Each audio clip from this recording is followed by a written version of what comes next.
ጤና ይስጥልኝ የተከበራችሁ አድማጮች። ዛሬ ማስደምጣችሁ ታሪክ የጆርጅ ኦርዌልን አኒማል ፋርም ዘይቤ በመጠቀም የተጻፈ አሪፍ ድርሰት ነው። የእንስሳት አብዮት ተብሎ የተተረጎመውን የጆርጅ ኦርዌልን አኒማል ፋርም ከዚህ በፊት ተርኬላችሁ ነበር። ካላዳመጣችሁት ሊንኩን አያይዝላችኋለሁ። ቪዲዮን ላይክ ማድረግ፣ ኮሜንት፣ ሼር እና ሰብስክራይብ አይረሳ። ወደ ትረካው እናልፋለን። አንሳርማ ደራሲ አለማየሁ ገበየሁ። የረከሰ ፍርድ በኢትዮጵያ በሚል ርዕስ በ2007 ዓ.ም ከታተመ መድብል የተገኘ።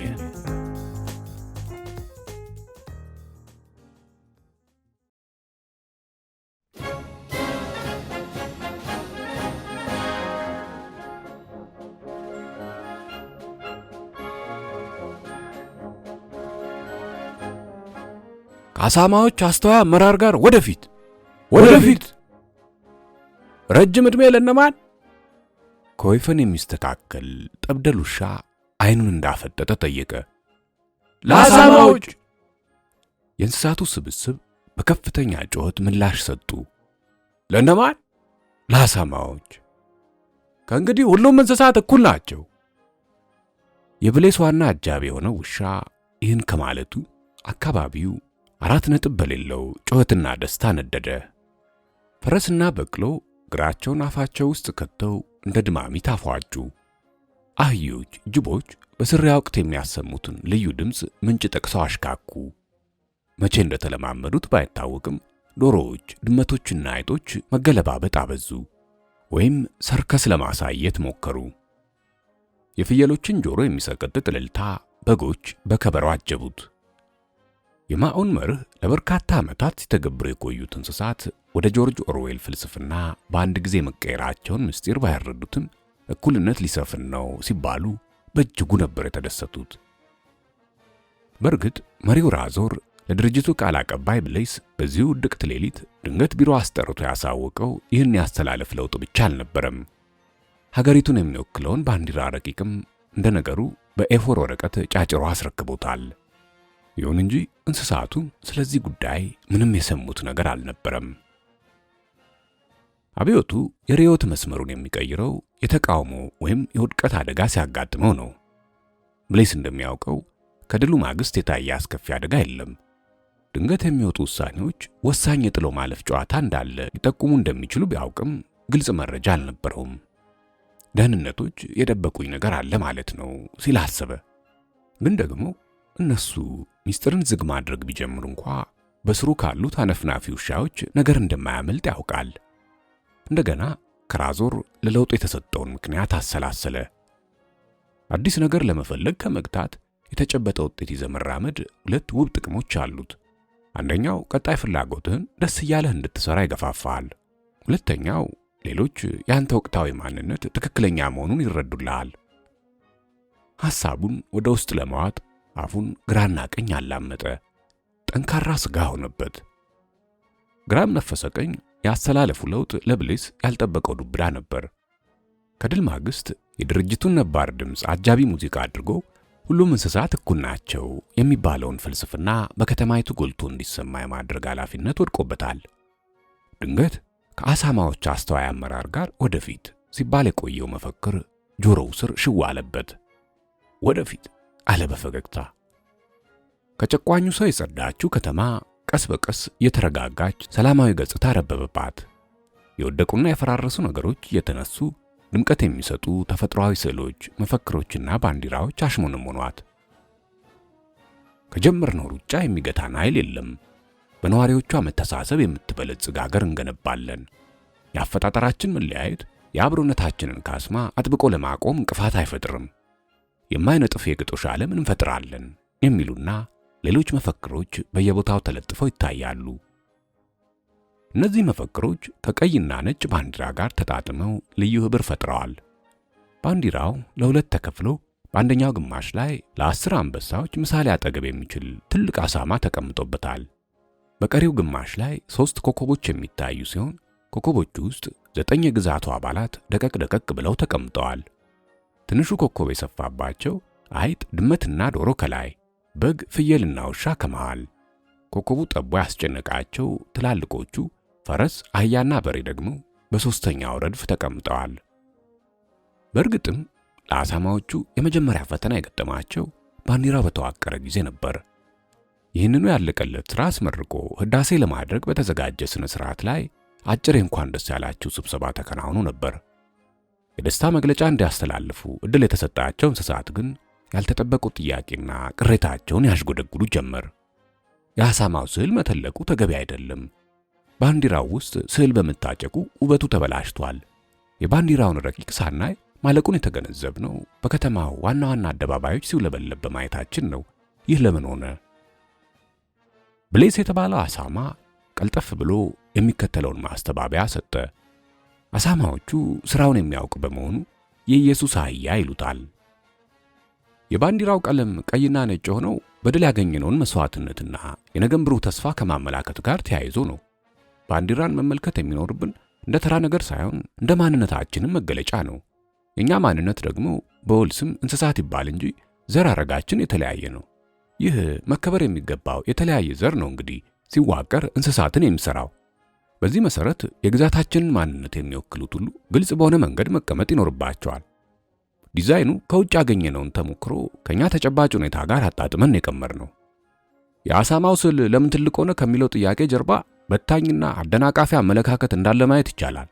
ይህ እንዳለው ነው እውነቱን በማያሻማ መልኩ መግለጽ ያስፈልጋል። የአሳማው ትልቅነት የአመራሩን የጀርባ አጥንትነት ወይም ወሳኝነት የሚያንጸባርቅ ነው። ደካማ አመራር ከገነባን አብረን እንዘጭ ማለታችን አያጠያይቅም።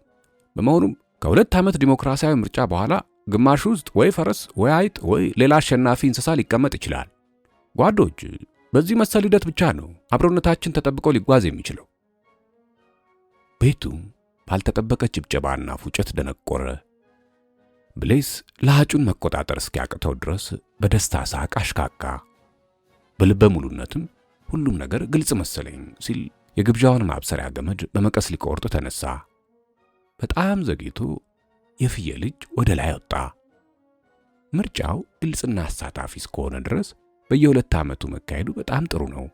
ነገር ግን ባንዲራ በየ2 ዓመቱ የሚቀየርበት ሀገር የት ነው ስትል ጠየቀች። የብሌስ አይኖች ፈጠጡ። ጉሮሮውን ደጋግሞ ቢያጸዳም ያሰበው ምላሽ በቀላሉ ከአንደበቱ ሊወረወር አልቻለም። አፍንጫው ላይ የላብ ቋጠሮች ሲንከባለሉ ታዩ። ወዲያው አንድ ውሻ ተወርውሮ ጠረጴዛው ላይ የታሸገ ውሃና ሶፍት አስቀመጠ።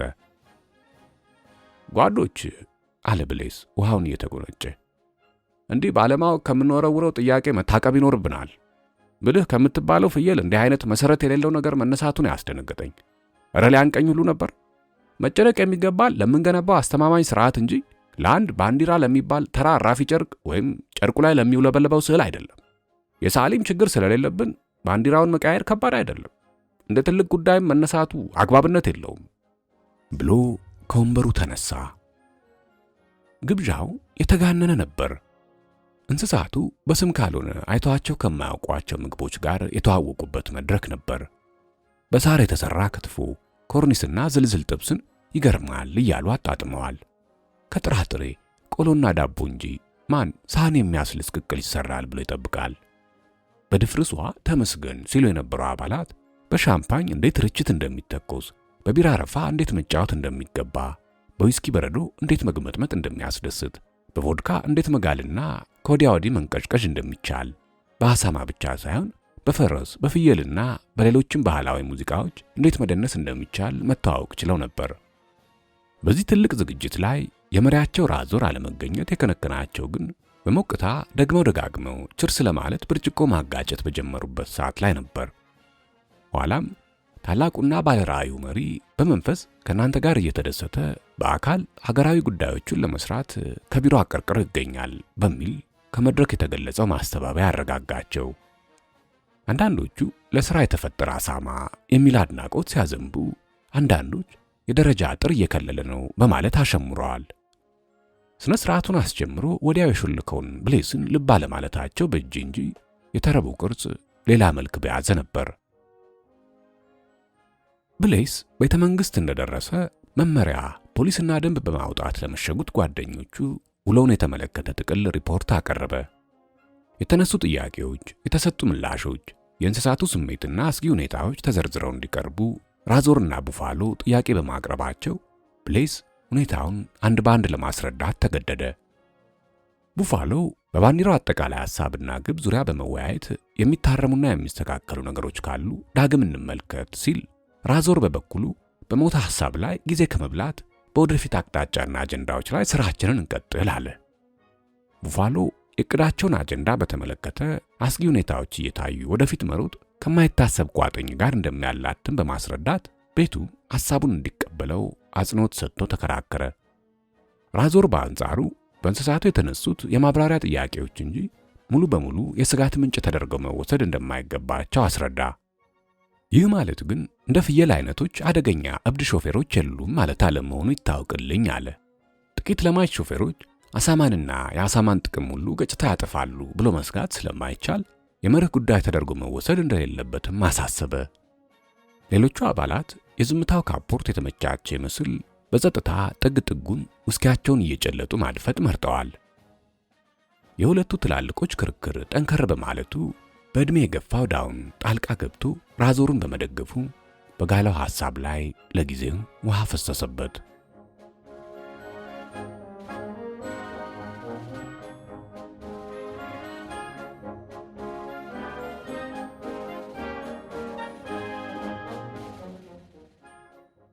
በባንዲራና መፈክር የደመቀችው ከተማ ከሳምንት በኋላ ደግሞ በፎቶግራፎች ተወረረች። የሊቀመንበርነት ቦታ የያዘው ፎቶ የራዞር ነበር። ከፎቶው ስር ቆራጡ አስተዋዩ ፈላስፋ ራእዩ የሰፋ የሚል ጥቅስ አጅቦታል። አንዳንድ እንስሳት ከተማውን የማጠናከር አንደኛው ስትራቴጂካዊ ስልት ይሆናል ብለው አሰቡ። አንዳንዶቹ እስከ 2 ዓመት ድረስ አሳማ ደምቆ መታየቱ አስገራሚ አይደለም አሉ። ከዚህ ይልቅ ውስጣቸው የሚመላለሰው ከ2 ዓመት በኋላ ማን ይደምቅበት ይሆን የሚለው ጥያቄ ነበር። ጥቂቶች የአንድ እንስሳ ስብዕናን ያለቅጥ ስለሚያጎላ ወደማይፈለገው የአምባገነንነት ስርዓት ሊያሰምጠን ይችላል በማለት ድርጊቱን ተቃወሙ። ይህ ድርጊት የከተማውን ነዋሪ ብቻ ሳይሆን የገዢውን ቡድን የአፍ ድንጋይ ያወራወረ ሆነ። በቡፋሎ የሚመራው ቡድን 2 መሰረታዊ ጉዳዮችን አንስቶ ተከራከረ። የመጀመሪያው ፎቶ የተሰቀለው ምልዓተ ጉባኤው ሳያውቀውና ሳያምንበት ነው የሚል ሲሆን፣ ሁለተኛው የምንገነባው ግለሰቦችን ሳይሆን ቡድንን መሆን አለበት የሚል ነበር። በራዞር የሚመራው ቡድን 2 መሰረታዊ የምላሽ ምት ሰጠ። የመጀመሪያው የሚፈለገውን ፍትህ፣ የተፈቃቀደ አንድነትና ብልጽግና ለማምጣት የተበታተነውን የእንስሳ አመለካከት ወደ አንድ ጫፍ ማምጣት ያስፈልጋል። ወደዚህ ጫፍ ለማምጣት ደግሞ ሞዴል መሪ ያስፈልጋል። ይህን ለእንስሳው ማሳየት ስላስፈለገ ተፈጻሚ ተደርጓል የሚል ነው። ሁለተኛው ከመልስም አልፎ እርግጫ ፈጥሯል ቢባል የተጋነነ አልነበረም። ምክንያቱም ቡፋሎ ጠባብ ነው ተብሏልና። ቡፋሎ ዴሞክራት ቢሆን ኖሮ ለራዞር ስልጣን ሳይሆን ለብዙሃኑ አሳማ ባሰበ ነበር። ራዞርን የተቃወመው የተደበቀ የስልጣን ስም ስላለበት ነው የሚል ቃሪያ ጥፊም ተጨምሮለታል። አፈቀላጤው ብሌስ የተጻራሪዎቹ ሽኩቻ ጋብ እንዳለ በጥንቃቄ ተሰርቶ የተሰጠውን አዲስ ጉዳይ ይዞ ወደ ታዋቂው የእንስሳት የስብሰባ ማዕከል ወረደ። በአሳማዎቹ የረቀቀው መመሪያ አዲሱን የከተማ ስም የሚመለከት ነበር። ብሌስ ሐሳቡን ለተሰብሳቢው ከማቅረቡ በፊት እንስሳቱ በቅድሚያ ሊመለሱልን የሚገቡ ጥያቄዎች አሉ በማለት ተንጫጩበት። በውይይት ጊዜ ታነሳላችሁ አላቸው። ነገር ግን አልተቀበሉትም። በመሆኑም ሁሉንም ለመስማት ጊዜ የለኝም በሚል ጥያቄው በአንድ ተወካይ ይቅረብ በማለቱ ፈረስ ተወክሎ ወደ መድረክ ወጣ። ፈረስ ለማመስገን ይሁን ተናዶ መቆየቱን ለመግለጽ በውል ባልታወቀ ሁኔታ በወፍራሙ ካሽካካ በኋላ ነበር ንግግሩን የጀመረው። ጓዶች፣ ጨቋኞቻችንን ያሸነፍነው በህብረት ታግለን መሆኑ ይታወቅ። ለዚህም የደረስነው እየተጋገዝን፣ አንተ ትብስ አንቺ ትብስ እየተባባልን ነው። አረ ከና አጠራሩ እንኳን አይዞህ ጓድ፣ አይዞሽ ጓዲት በመባባል እኮ ነው። አሁን ከተማ ውስጥ በየአደባባዩ የተሰቀለው ፎቶ ላይ የምናየው ነገር የሚያሰጋ ነው። እኔ እስከማውቀው ሁላችንም ጓዶች ነበር። ታዲያ ለራዞር የተሰጡት ስሞች ምን ያህል ተገቢነት አላቸው? ድላችን የጋራ ቢሆንም በመጠሪያችን ግን የሰማይና የምድር ያህል እየተራራቅን ነው። በእውነቱ ይህ ነገር ወደማንወጣበት አዘቅት ውስጥ እንዳይከተን እንፈራለን ሲል ለጭብጨባ ተግባር የዋሉ ኮቴዎች በረንዳውን ነቀነቁት። ብሌስ ጊዜ አላጠፋም። የሁላችሁም ጥያቄ ይህ ነው ሲል ለማረጋገጥ ጠየቀ። እንዴታ ሲሉ በህብረት ድምፃቸውን አሰሙ። ጓዶች ይህን ወሬ አጋነውና አቅጣጫ አስተው ወደ እናንተ እንዲደርስ ያደረጉ እነ ቡፋሎ መሆናቸውን እናውቃለን። እንዴ የቱን ቡፋሎ ነው የሚለው? እርስ በርሳቸው ችግር አለ ማለት ነው። የውስጥ ሽኩቻ አለባቸው ማለት ነው ሲል በሬ አፍንጫውን እንዳሰፋ አጠገቡ የተቀመጠውን አህያ ቀስ ብሎ ጠየቀው። የምን ችግር ነው የምታወራው? እኔ እስካሁን የታየኝ ችግር የለም ሲል አህያ ጆሮውን እንደቀሰረ መለሰለት። ብሌስ ንግግሩ እንደቀጠለ ነው። እነሱ ዛሬም ያፈጃ አረጃ አስተሳሰባቸውን ይዘው ነው መንገታገት የሚፈልጉት። ያለንበት ዘመን ደግሞ ተራማጅ እንጂ ተቸካይ አስተሳሰብን ሽሩሩ የሚል አይደለም። ይችን ሀገር ለማሳደግ መጀመሪያ መሪያችንን ማፍቀርና ማክበር ይኖርብናል። ለጀግኖች ዕውቅና መስጠት የበለጠ እንዲሰሩ ያደርጋቸዋል። ይሄ ዘዴ ረቂቅ የአመራር ፍልስፍና መሆኑንም ተረዱት እንጂ ጎበዝ። ፍየል ጣልቃ ገብታ እንዲህ ስትል ጠየቀች። ጥያቄያችን ከፈረሱ ጋር የቀደመ ነው። እንዲህ ከሆነ እንስሳን ፍለት ቁረጥ እያልን ማመቻቸት አይሆንም? ጓድ ፍየል ስለምትፈጥኚ ብዙ ጊዜ ትሳሳቻለሽ። የመናገር ዕድል ሳታገኝ ደግሞ መናገር አትችይም። በእርግጥ ለዚህም ሕግና መመሪያ እየተቀረጸ ነው። ጓዶች እየተግባባን ቢሆን ጥሩ ነው። እንዲሁ በደመ ነፍስ መጠየቅም ብቻ ሳይሆን የአካባቢን ነባራዊ ሁኔታንም መረዳት ያስፈልጋል። የአፈ ቀላጤው ብሌስ ዓይንና አፍንጫ ተንቀዠቀዡ። እንዲህ የሚሆነው ሲናደድ ነው። ቆይ ግን መሪዎችን እያቆላመጡ መጥራት ለዓለም አዲስ ነው እንዴ? አይደለም። መንግስቱ ኃይለ ማርያም ስንት ማዕረግ ነበረው? ኢዲ አሚን ዳዳን እንዴት ነበር የሚጠራው? ታሪክን መርምር እናንብብ እንጂ የእኛ ቢቀጣጠል የእነዚህን ሩብ አያክልም። ታዲያ ምንድን ነው የሚገርመው? ብሌስ ቱግ አለ። በዚህ ጊዜ የበሬና የፍየል ልጆች ወደ ላይ ተቀሰሩ። እሺ የመጨረሻ ዕድል ለጓድ በሬ። ስለነ ቡፋሎ የነገርከን ግልጽ አይደለም። እናንተ ውስጥም ያረጃ አስተሳሰብ ተሸካሚዎች አሉ ማለት ነው? በሬ በሚያስገመግም ድምፁ ጥያቄውን በአጭር ወርውሮ ተቀመጠ። ይህ ከርዕሰ ጉዳያችን ውጪ ስለሆነ በዚህ ጉዳይ ላይ የምለው የለኝም ሲል ብሌስ ጥያቄውን ለመዝጋት ሞከረ። እንዴ የመረጃ ጥያቄ እኮ ነው፣ መልስማ እንፈልጋለን። አሁንም ፍየል ጣልቃ ገብታ ጠየቀች። ጓድ ፍየል ስነ ስርዓት ቢኖርሽ ጥሩ ነው። ብሌስ ተቆጣ። በዚህ ጊዜ ቤቱ አስተማሪ ዞር ብሎ ያላየው አንደኛ ክፍል መሰለ። እንደማመጥ ጓዶች፣ ስነ ስርዓት። የብሌስን ውቶታ ተከትሎ ከጥግ የቆመ አንድ ውሻ በኃይል ሲጮህ ቤቱ ረጭ ማለት ጀመረ። አመሰግናለሁ አለ ብሌስ በጣም በተጎተተ ድምፅ። ምስጋናው ዝምታ ለፈጠሩት እንስሳት ይሁን ወይም ዝምታ ላስገኘ ውሻ በግልጽ ባይታወቅም በቂ ግንዛቤ ስለተፈጠረ ወደ ቀጣዩ ርዕሰ ጉዳይ አመራለሁ አለ ብሌስ። እንዴ መቼ ተወያይተን ነው ግንዛቤ የተፈጠረው? ፍየል ነበረች። ከእንግዲህ ጣልቃ ከገባሽ ከአዳራሹ አስወጣሻለሁ። የብሌስ ፍጥነት አብዮቱ ትርፍ ጊዜ እንደሌለው ለመጠቆም ጥረት የሚያደርግ ይመስል ነበር። ጓዶች፣ ትልቅ ኃላፊነትን የተረከበው የአሳማ ቡድን ሌት ተቀን በመስራት የተለያዩ ሕጎችን እያረቀቀ ይገኛል። ዛሬ የምንወያየው የወደፊት የልማትና የተስፋ ምድር የምትሆነው አገራችን አንሳርማ የተባለች መሆኑን የሚመለከት ነው። ጫጫታና ጉምጉምታ ከእንደገና ፈነዳ። እነዚህ አሳማዎች ምን እየሰሩ ነው? በሬ አሁንም ጥያቄውን በግርምት ወደ አህያ ጆሮ አደረሰ። አይገርምም ጥበባቸው በዚህ ላይ በአጭር ጊዜ ውስጥ ሲል አህያ የተረጋጋ ምላሽ ሰጠ። አልተግባባንም ማለት ነው አለ በሬ። አህያ በሌላ መልኩ የሰጠው ምላሽ እያናደደው። እንዴት ነው ያልተግባባ ነው? ቆይ ምንድን ነው የፈለግከው? አለ አህያ የበሬን ድፍርስ ዓይን እየተመለከተ። ብሌስ ጠረጴዛውን በበትረ መኮንን መደብደብ ሲጀምር እዚህና እዚያ በቡድን ይደመጥ የነበረው ሹክሹክታ ረጭ አለ። ጸጥታውን ካሰፈነ በኋላም የተወሰኑ ጥያቄዎችን መቀበል ጀመረ። በአጭር ጊዜ ውስጥ ታሪካዊ ስያሜ መሰራቱ ገርሞኛል። በዚህ አጋጣሚ ለራዞር ያለኝን አድናቆት መግለጽ እፈልጋለሁ። አህያ ነበር። የኛ ትግል ከጭቆና እንጂ ከስም ነበር እንዴ? በሬ ስም አወጣጣችሁ እንኳ ብዙም ሳቢ አይመስልም። አይጥ ለመሆኑ ምን ለማለት ተፈልጎ ነው? ፍየል የሚከበሩ እንስሳዊ ጥያቄዎች ናቸው የተነሱት። በእርግጥ የትግሉ ሁሉ መነሻ ጭቆና መሆኑ ይታወቃል። ጨቋኞች ደግሞ ራሳችንን ይገልጸዋል የሚሉትን ስያሜ ነው የሚያወጡት። እኛ የቀየርነው ህዝባዊ የሚለው ስም ለእኛ አይደለም፣ ሲጨቁነን ከነበረው ሰው ምግባር ጋር ተጣጥሞ የሚሄድ አልነበረም። እኛን የማይወክል ስም አቅፈን መሄድ ስለማንችል ነው በአንሳርማ የተካ ነው። ይሄ ስም በብዙ ጥናትና ፍጭት የተገኘ ነው። ትርጉሙም እንደ ባህር ጥልቅና ሰፊ ነው። ከዚህ በፊት በተደጋጋሚ በአውደ ጥናት እንደተማርነው የኛ መገለጫ ሁሉም እንስሳት እኩል ናቸው የሚል ነው። በዚህ ሐሳብ ስር አንድነታችን ተጠብቆ እንዲኖር እንፈልጋለን። የኛ ብቻ ሳይሆን የመጪው ትውልድም ህልውና በአስተማማኝ መሰረት ላይ መቆም አለበት። ይህ ሁሉ ነገር የሚፈጠረው በእምነታችን ወይም በማህተማችን ስንጸና ነው። አፈቀላጤው ብሌስ ውሃ ቢጤ ተጎንጭቶ ቀጠለ። በመሆኑም አንድነት የሚለውን ቃል ያዙ። የህልውናችን መሰረት ደግሞ ምግብ ነው አይደለም እንዴ? ስለዚህ ሳር የሚለውን ቃል ያዙልኝ። እምነታችንን ለማጠናከር ደግሞ ማህተም የሚለውን ድንቅ ቃል ጨብጡ። ስለዚህ ምን የሚል ቃል ያዛችሁ? ሲል ጮክ ብሎ ጠየቀ። አንድነት። እሺ፣ ሳር፣ ጥሩ፣ ማህተም በማለት በህብረት ተንጫጩ።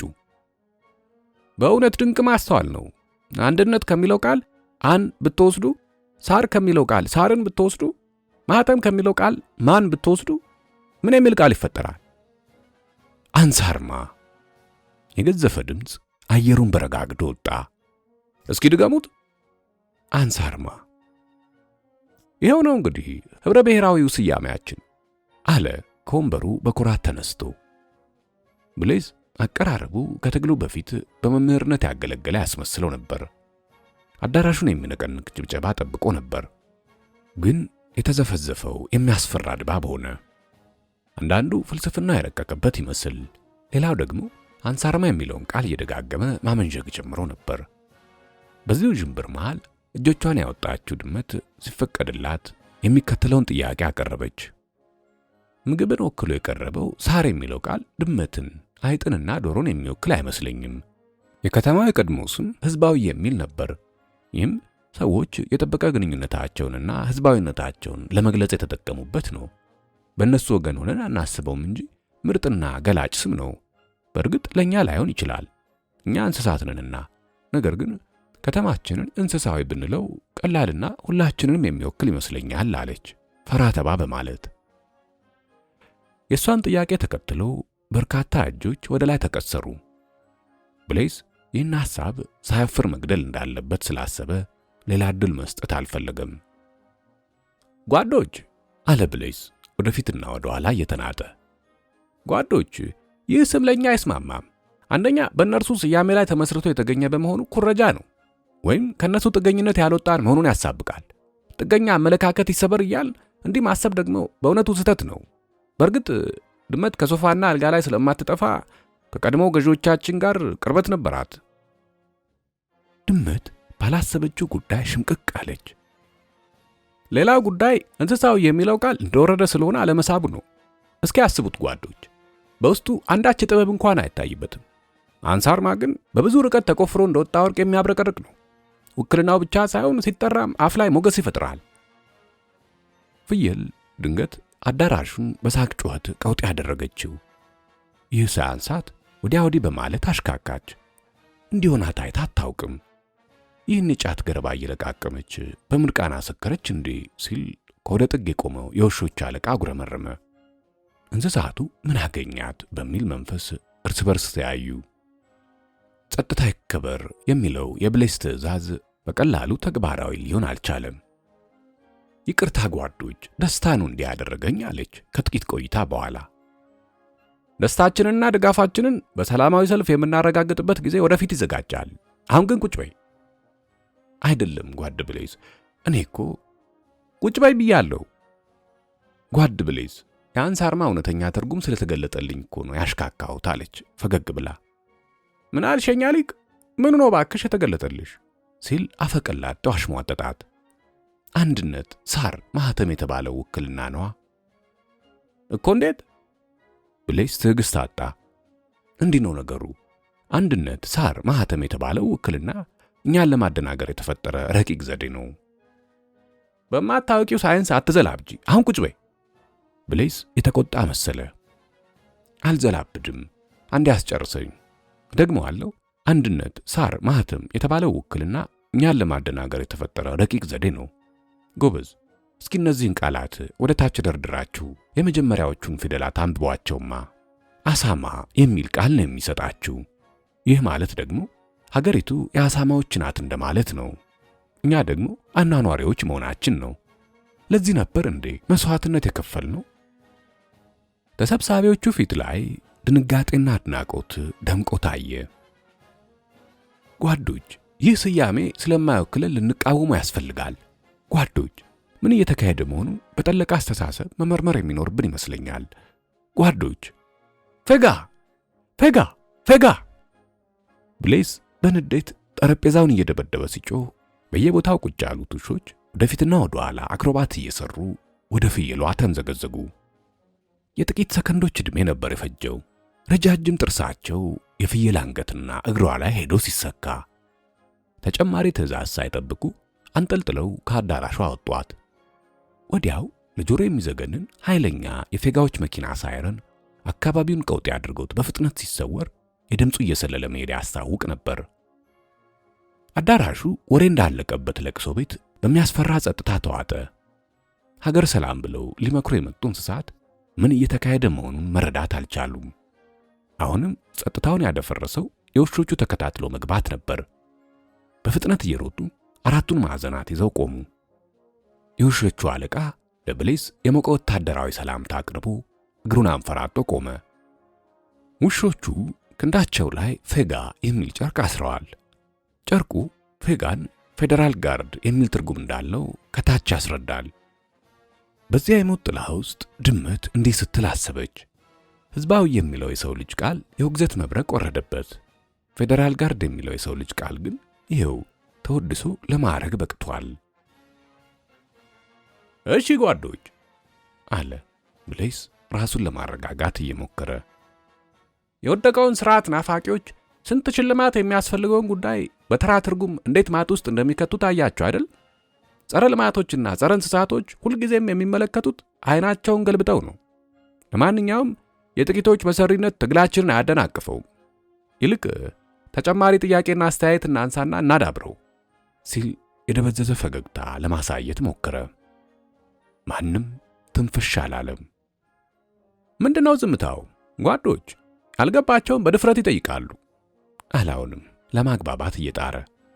ሲያንሾካሽኩ የቆዩት ድመትና ዶሮ ሳቅ አመለጣቸው።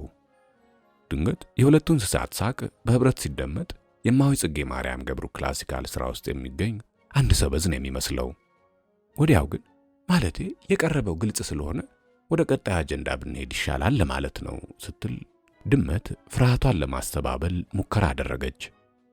ያሳቃቸው ግን የሚከተለው ጭውውታቸው ነበር። ከሳር ጥራጥሬና ወተት አይሰራም ሲባል ነው የሰማሁት? አውራ ዶሮ ጠየቀ። አዎ እስከማውቀው ድረስ አይቻልም። ድመት ወደ ኋላዋ እየተገላመጠች መለሰች። ሳር ለኛ አሳር እየሆነብን እስከ መቼ ነው ታዲያ የምናጨበጭበው? አንተ መንጋቱን እስክትኮኩል ድረስ። የተቦተራረፈ ሳቅ ተከተለ። እሺ ጓዶች የምታነሱት ሐሳብ ካለ ድሉን ተጠቀሙ። መልስ አልነበረም። ግልጽ ነው ማለት ነው? ዙሪያ ገባውን ቃኘ። ተሰብሳቢዎቹ አቀርቅረው ነበር። ተቀብለነዋል ማለት ነው። ክፉም ደግም አልነበረም። እሺ ድጋፋችንን በምን እናረጋግጥ? ስልት ያጣ ኮቴ መሬቱን መውቀር ጀመረ። ብሌዝ በአራቱ ውሾች የክብር ሰላምታ ታጅቦ አዳራሹን ለቀቀ።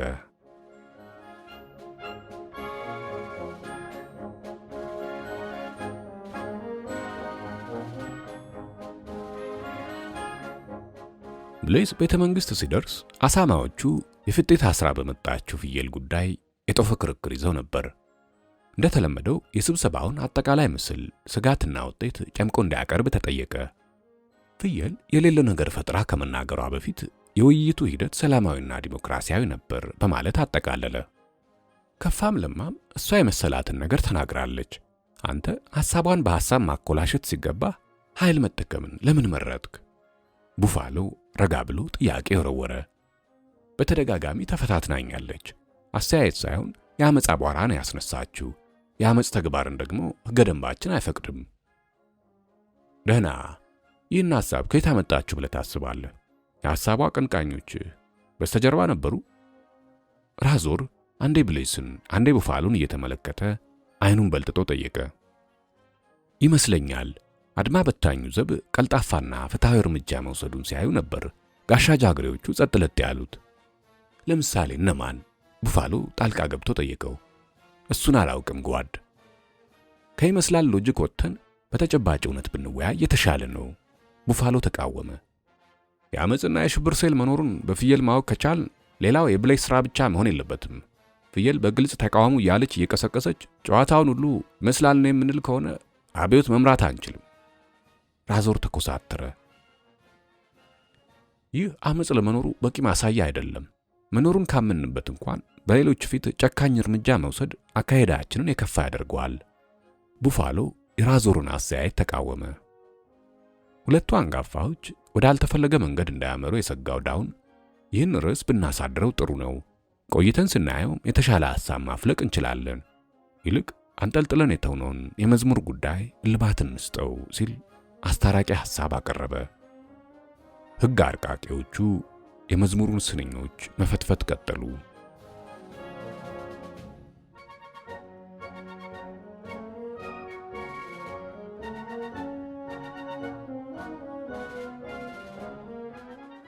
በማግስቱ ብሌስ ወደ ስብሰባው አዳራሽ የተጓዘው በብሔራዊ መዝሙሩ በእጅጉ እየተገረመ ነበር።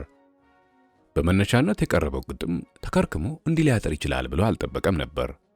ምክንያቱም ስንኞቹ ባጠሩ ቁጥር ማስተላለፍ የሚገባቸውን ሐሳብ በበቂ ሁኔታ ላይናገሩ ይችላሉና። አሁን ይዞት ወደ አዳራሽ የመጣው ግጥም ግን ሁሉም ሀገሮች የሚመኙትን ፍትህ፣ ሰላምና ብልጽግና በማካተቱ ምሉእ ሊባል የሚችል እንደሆነ አሰበ። ጥቂት አከራክሮ የነበረው አንድነት የተባለው ቃል ይግባ ይውጣ የሚለው ሐሳብ ነበር። አንድነትን በቃል ሳይሆን በተግባር አብሮ በመኖርና በማደግ ማሳየት ከተቻለ አንድነት አለ ማለት ነው የሚለው ሎጂክ ነበር ተቀባይነት ያገኘው። ወደ አዳራሹ ገብቶ በደማቅ ፈገግታ ሰላምታ አቀረበ። ተሰብሳቢዎቹ ፊት ላይ የጉጉት ሳይሆን የትዝብት ገጽታ የተመለከተ መሰለው። እሺ ጓዶች፣ ባለፈው ስብሰባችን ለአንሳርማ ስያሜ ሙሉ ለሙሉ ዕውቅና መስጠታችን ያስደስታል። በአንሳርማ ቀጣይነቱ የተረጋገጠ ልማትና ዲሞክራሲ ማምጣት ትልቁ ግባችን መሆን ይኖርበታል። ይህ የሞት ሽረት ጉዳይ ነው። ልማትን ለማፋጠን ደግሞ ሀገርን እንደ ሀገር ከመውደድ ይጀምራል። ሀገራዊ ስሜታችንን ለማጠናከር ባንዲራና የሕዝብ መዝሙር ከፍተኛ አስተዋጽኦ አላቸው። በዚሁ መሰረት ግባችንን ጠቅልለው የሚያሳዩ ሁሉም እንስሳትና በቀላሉ በግልጽ ሊይዛቸው የሚችል ብዙ የተደከመበት መዝሙር ተሰርቷል። ዛሬ ይዤ የመጣሁትና ተወያይተን የምናጸድቀው ይህንኑ ነው። ጸጥታው የከበደ ነበር። እንቀጥል አይደለም? መልስ አልተገኘም። እሺ እንግዲህ እንዳልኳችሁ ብዙ የተደከመበት መዝሙር ነው። ልብ ብላችሁ አድምጡኝ። ብሌስ ቃላቶቹን አንዴ ዝቅ አንዴ ከፍ ባለ ድምፅ በተደጋጋሚ ተወጣቸው። ፍትህና ሰላም በአንሳርማ ጎልብቶ እድገት ብልጽግናው ይጓዛል ደርጅቶ። እንግዲህ መዝሙራችን ይህ ነው። አጭር ነገር ግን ሺህ ሐሳቦችን ጠቅልሎ የያዘ ድንቅ የጥበብ ሥራ። ለምሳሌ አንሳርማ የሚለው የከተማ ስም አሁን ደግሞ አንሳ አርማህን የሚል ሌላ ትርጓሜ ያቅፋል ማለት ነው አለ ብሌስ በሙሉ ፈገግታ። ጥያቄና አስተያየቶች እንዲነሱም መድረኩን ክፍት አደረገ። ማንም ትንፍሽ ለማለት አልፈለገም። አንዳንዶቹ ዞር እያሉ ፌጋዎችን ሲመለከቱ አንድ የተቃውሞ ሐሳብ በስንት ንክሻ ይመነዘራል የሚሉ ያስመስላቸው ነበር። አሳማው የተሰብሳቢውን ሐሳብ ማንበብ የሚችል መሳሪያ ቢኖረው አንሳርማህን የማንን የአሳማን እያለ የሚሳለቀውን ፈረስ እጅ ከፍንጅ በያዘው ነበር። ብሌስ ዝምታው ብዙም አላስደሰተውም። ስብሰባው ከመጠቃለሉ በፊት አንዳንዶቹም በግድ መኮርኮር እንዳለበት አመነ። በመሆኑም ስለ መድረኩ የሆነ ነገር እንዲሉ ስም እየጠራ መጠየቅ ጀመረ።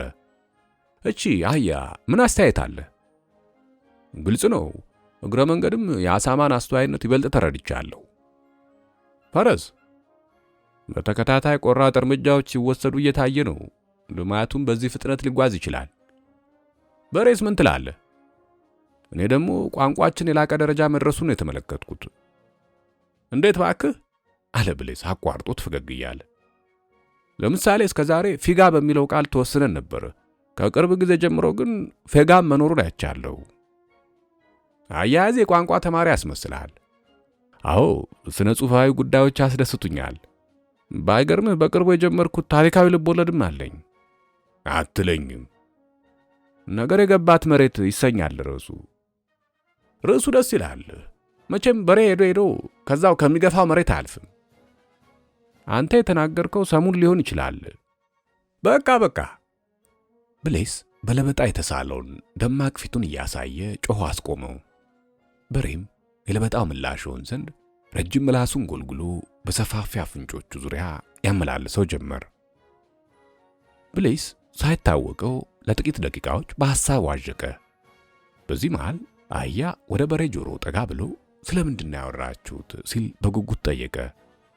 ነገር በምሳሌ ጠጅ በብርሌ ስለሚባለው የሰዎች ጨዋታ ማለት እንጉርጉሮ ነው።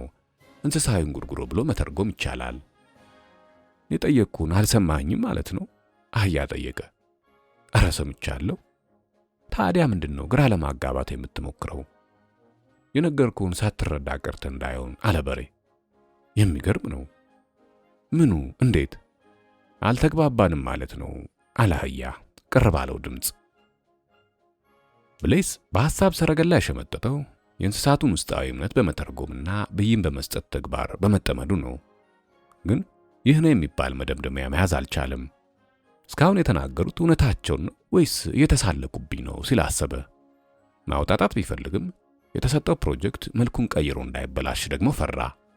እናም ስብሰባውን ማጠቃለል ጀመረ። አንኳር ጉዳዮችን ካስታወሰ በኋላ ውይይቱ በተግባር ይደገፍ ዘንድ እንስሳቱ መዝሙራቸውን እንዲያጠኑ ከወንበራቸው አስነሳቸው። ሁለቱን ስንኞችም ለ4 ጊዜ ያክል ደጋግሞ አስጠናቸው። ለሙከራ ያክልም 3 እንስሳት ለብቻቸው እንዲዘምሩ ታስደረገ። እውነትም ደንቀፍቀፍ ያለ አልነበረም። በመጨረሻም ፌጋዎች ወደ መድረኩ ወጥተው አሳማውን ከበው ቆሙ። አሳማው 3 ከቆጠረ በኋላ አዳራሹ በተበለቀጠና ስልት ባጣ ድምፅ ተናወጠ። ፍትህና ሰላም በአንሳርማ ጎልብቶ እድገት ብልጽግና ይጓዛል ድርጅቱ። ብሌስ በቆመበት ሆኖ የእንስሳቱን ገጽታ ለማጥናት ሞከረ። ምንድነው የተጋነነ ድምፅ? ደስታችንን እየገለጽን ነው ወይስ ንዴታችንን? ጥሩ፣ ረጋ ብለን አንዴ እንደግመዋለን በማለት 3 ቆጠረ። ፍትህና ሰላም በአንሳርማ ጎልብቶ እድገት ብልጽግናው ይጓዛል ድርጅቱ። ሁለተኛው መዝሙር ደግሞ ከደረጃ በታች ወረደና የሞተ ድምፅ ነበር። ግን ነገረኛ መሆንን አልመረጠም። ትዝብት ያቆረ ፊቱን እንኳን ለመሰብሰብ ሳይችል በ4 ውሾች የክብር ሰላምታ ታጅቦ አዳራሹን ለቀቀ።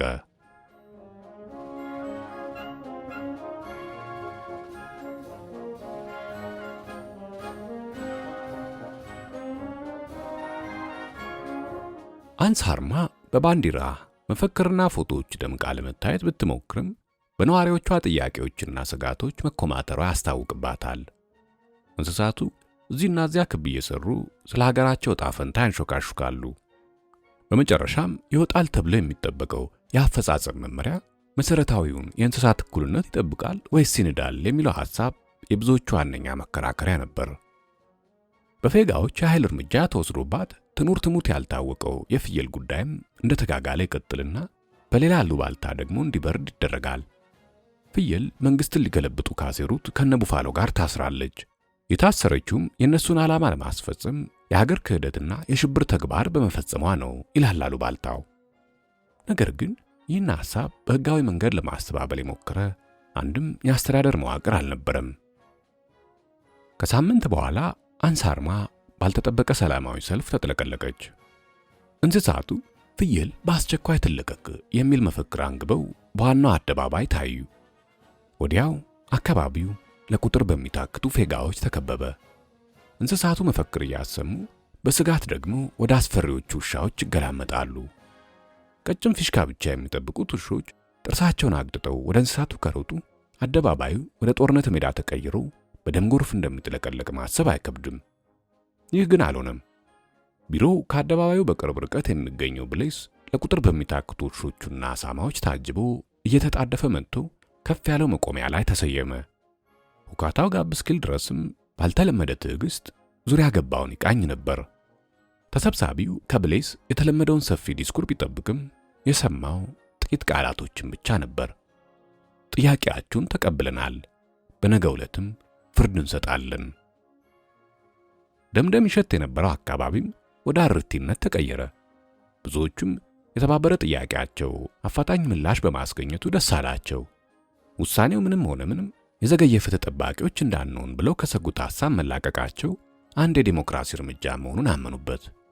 አንዳንዶች ፍየል በአስቸኳይ ትለቀቅ በሚለው መፈክር ጀርባ ላይ ጉሮ ሸባዬ ጉሮ ሸባ ዘማች ድል አድርጎ ሲገባ የሚል ስንኞች ተክተው በስልት ማቀንቀን ጀምረው ነበር። በማግስቱ የፍየል አስከሬን አደባባይ ላይ በሚገኝ አንድ የስልክ እንጨት ላይ ተሰቅሎ ታየ። አንገቷ ላይም የአሸባሪና ግብረ ሰዶማዊ ንሱ ሞት ነው የሚል ጽሑፍ ተንጠልጥሎበታል። ከአስከሬኑ ከፍ ብሎም ያልተፈቀደ የተቃውሞ ሰልፍ ማድረግ በሕግ ያስቀጣል የሚል ማሳሰቢያ በጉልህ ይታይ ነበር። እንስሳቱ በተፈጸመው ኢፍትሐዊ ተግባር ከልብ አዘኑ።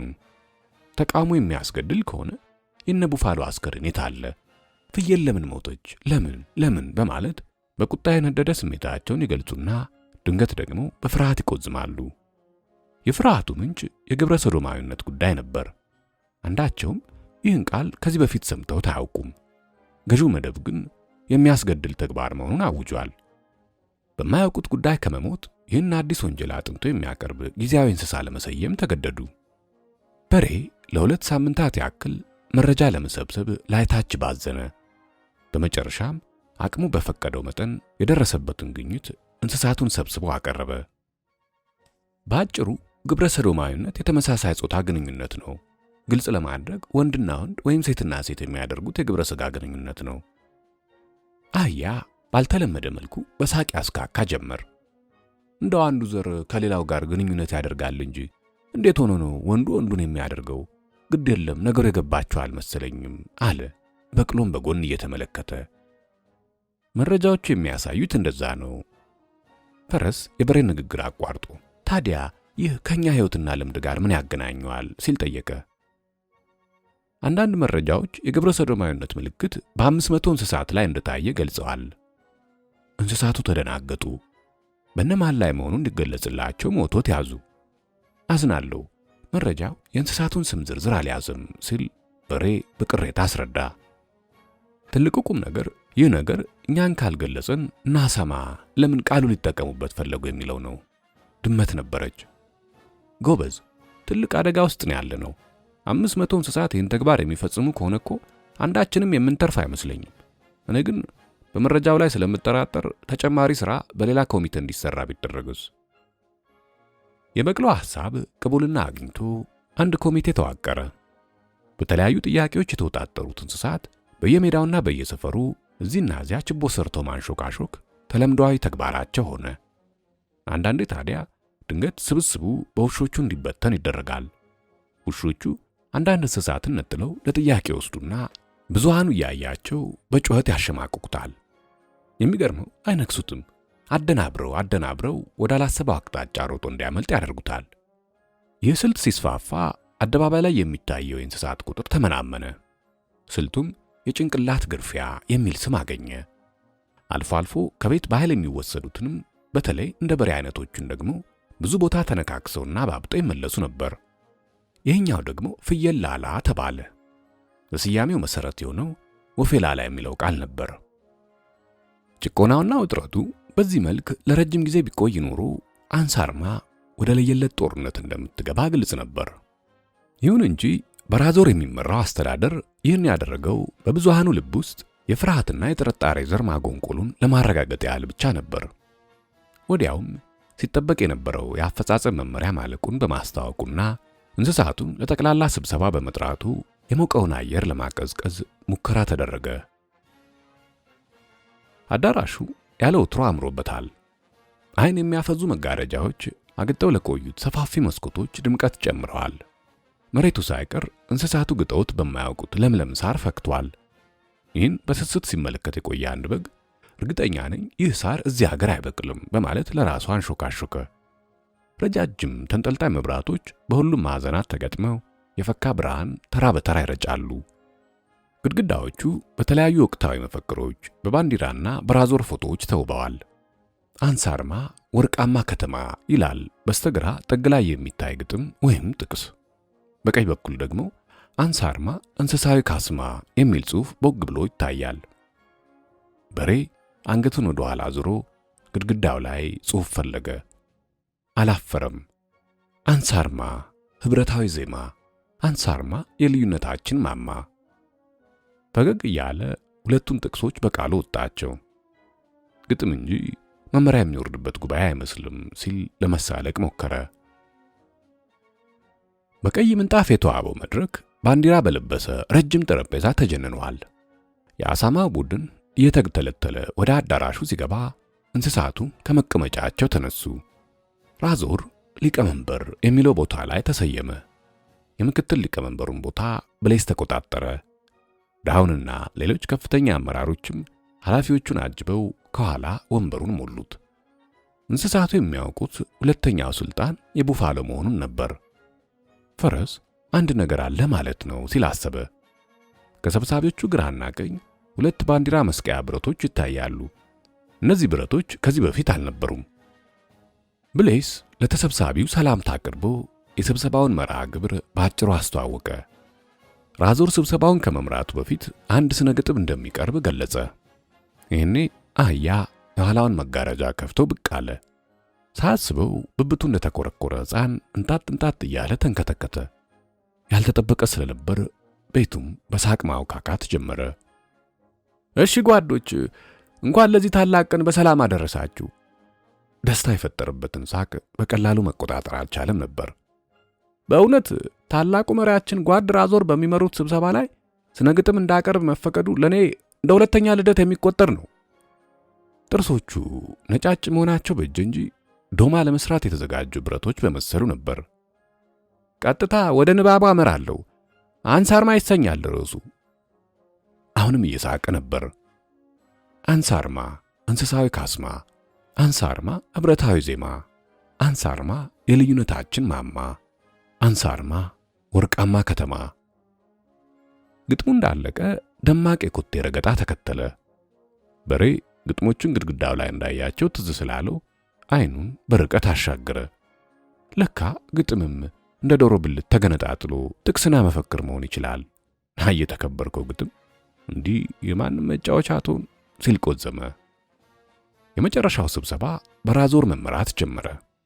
ከሰው ልጆች ጭቆና ለመላቀቅ በተደረገው ለአስጨራሽ ትግል ትልቅ ሚና የተጫወተው ራዞር አሁንም የተሻለ ነገር እንደሚሰራ ተጠብቋል። ለዚህ መነሻ የሆነው ደግሞ ሁሉም እንስሳት እኩል ናቸው የሚባለውን ምሁራዊ አስተሳሰብ የሕገ መንግሥቱ አክሊል እንዲሆን ማድረጉ ነው። ራዞር ከሕገ መንግሥቱ የመነጨውን የማስፈጸሚያ መመሪያ አስመልክቶ መናገር ሲጀምር ሁሉም በትኩረት መከታተል ያዘ። ጓዶች፣ እንደምታውቁት ሕገ መንግሥታችን የተዋቀረው ሁሉም እንስሳት እኩል ናቸው በተባለው ፍልስፍና ላይ ነው። ይህ መርህ መቼም ቢሆን አይሸራረፍም። ሆኖም ይህን ድፍን ሐሳብ እንደ አትላስ ተሸክሞ ሥራ ማከናወን አይቻልም። ለዚህም ነው ረጅም ጊዜ ስንሰራ የቆየ ነው። የከተማችን ስያሜ፣ ባንዲራችንና ብሔራዊ መዝሙራችን እስካሁን የሠራናቸው የማስፈጸሚያ ስልቶቻችን አካላት አድርጎ መውሰድ ይቻላል። በዋናነት ደግሞ የአፈጻጸሙ መመሪያ ሁሉም እንስሳት በመርህ ደረጃ እኩል ናቸው፣ ነገር ግን አንዳንድ እንስሳት ከሌሎች ከእኩል በላይ ሊሆኑ ይችላሉ ተብሎ መደንገጉን ሳበስር በደስታ ነው ሲል ሐሳቡን ገለጸ። ቤቱ ይህን አልጠበቀምና በድንጋጤ መብረቅ የተወገረ መሰለ። ብዙዎቹ ሁሉም እንስሳት እኩል ናቸው ከሚለው መርህ በርካታ ታላላቅ ሐሳቦች ተመዘው ዘርዘር ያለ የማስፈጸሚያ ስልት እንደሚወጡ አስበው ነበር። በሐሳቢያቸው መሠረት እንስሳት በሕግ ፊት በኩል እንደሚታዩ፣ ከምግብና ከመኖሪያ ቤት ዕድሎች ያለ አድሎ ተጠቃሚ እንደሚሆኑ ገምተዋል። በዝርያቸውና በተክለ ሰውነታቸው ሳይሆን የተፈጥሮ ፍጡር በመሆናቸው ብቻ እንደሚከበሩ፣ የፈለጉትን መናገር፣ የመቃወምና የመደገፍ፣ የመደሰት፣ የመሰብሰብ፣ በፍትሐዊ የምርጫ ሜዳ የመወዳደር መብት እንደሚጎናጸፉ በጥቂቱ አስልተው ነበር። ግምታቸው የጉም ክምር ነበር፣ ራዞር ሲተነፍስበት የሚበታተን። ጥያቄና አስተያየትን ወደ መድረክ ከመወርወር ይልቅ በራሳቸው የተበታተነ ሐሳብ መቆዘም ጀመሩ። እንዴት ግራ የተጋባ መመሪያ ነው! ለመሆኑ ምን ለማለት ነው? በግ ዋናው ሁሉም እንስሳት እኩል ናቸው የሚለው ቃል አለመጥፋቱ ነው። ሌላው ትርፍ ይመስለኛል። አህያ ለመሆኑ አንዳንዶች ከሌሎች የሚበልጡት በምንድን ነው? በቁመት? በድምፅ? በሬ ለቀጣይ 2 ዓመታት ብቻ ወይስ ሁሌም እበልጣችኋለሁ እያለ ነው? ፈረስ ወይ አሳማ የቲዮሪ እኩልነታችንን አከብራለሁ፣ የተግባር ብልጫዬን ደግሞ ታከብራላችሁ ብሎን አረፈው። ድመት አንዳንድ እንስሳት ውስጣቸው የሚቀጣጠለውን የቁጭት እሳት ሊዘረግፉት ያስቡና ወዲያው ደግሞ በየ10 ሰከንድ ሆን ብለው ከየጥጋ ጥጉ የሚያስሉትን ውሾች ድምፅ በመፍራት ሐሳባቸውን ይቀይራሉ። ይህን የጋለ ዝምታ እንደ ጋለ ድጋፍ ወስጄዋለሁ። ጓዶች፣ በብዙ መስዋዕትነት ያገኘነውን ሕገ መንግሥታዊ ድል እንዳይቀለበስ ሁላችንም ከአፍራሽ አመለካከታችን መቆጠብ ይኖርብናል።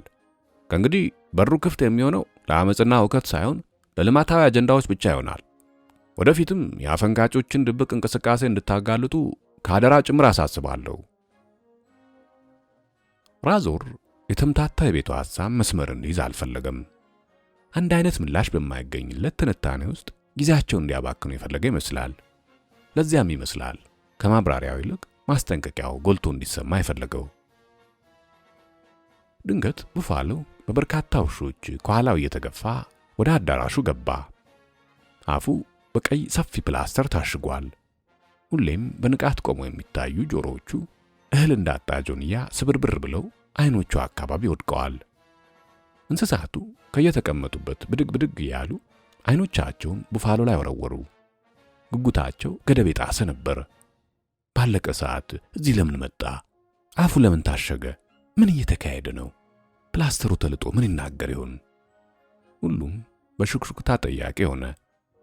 ውሾቹ አንገቱና የኋላ እግሮቹ አካባቢ ወፍራም ገመድ አጥልቀው ከቋጠሩ በኋላ የሚሆነውን መጠባበቅ ጀመሩ። ብሌስ ማይክሮፎኑን ወደ አፉ አስጠጋ። እሺ ጓዶች፣ እንግዲህ ስብሰባችንን እያጠናቀቅን ነው። በፕሮግራማችን ቅደም ተከተል መሰረት የቀረን የአፈጻጸሙን መመሪያ ድጋፍ ማሳየት ብቻ ነው። ይህን የምናደርገው ደግሞ የሕዝብ መዝሙራችንን በመዘመር ይሆናል በማለት ውሾቹን ተመለከተ። 2 ውሾች የአንሳርማን ባንዲራ ይዘው አንደኛ የብረት አካባቢ ቆሙ። ሌሎች 2 ውሾች በቡፋሎ አንገት ላይ የባንዲራውን ገመድ ከቋጠሩ በኋላ ሁለተኛው ብረት አጠገብ ቆሙ። በሬ ድንገት ፍየል ትዝ አለችው። እሷ ብትኖር ዝም አትልም ነበር። ቢያንስ ምን እየተካሄደ ነው? መረጃ ይነገረን እያለች ቤቱን ቀውጢ ታደርገው ነበር። አሁን የሚጮህ የለም። አቤት ፍርሃታችን እንዴት ያስፈራል ሲል አጉረመረመ። ብሌስ እንደተለመደው 3 ጊዜ ከቆጠረ በኋላ የእንስሳቱ የሕዝብ መዝሙር ተሰማ። ፍትህና ሰላም በአንሳርማ ጎልብቶ እድገት ብልጽግናው ይጓዛል ደርጅቶ። በአንድ በኩል ባንዲራው በቄንጥ እየተውለበለበ፣ በሌላ በኩል የቡፋሎ ገላ በነፍስ ግቢ ነፍስ ውጪ ያቃተተ ወደ ላይ ይጎተት ነበር። እንስሳቱ እየዘመሩ ከዓይናቸው የሚንቆረቆረውን እንባ መቆጣጠር አልቻሉም። ይህ እንባ ፊት ላገኙት ድል ደስታ መግለጫ፣ እንደ ኢየሱስ ለተሰቀለው ቡፋሎ ወይም በኋላ በብልጣብልጦቹ በኃይል ተነጥቀው እየሞተ ስለሚገኘው ነፃነት መሰናበቻ ይሁን በውል የታወቀ ነገር አልነበረም። አህያ አንድ ምርምር እንደተገለጸለት ሳይንቲስት አሁን ገባኝ ሲል በደስታ ቃተተ። ወይ ቡፋሎ ለካ ግብረ ሰዶማዊ ነበር።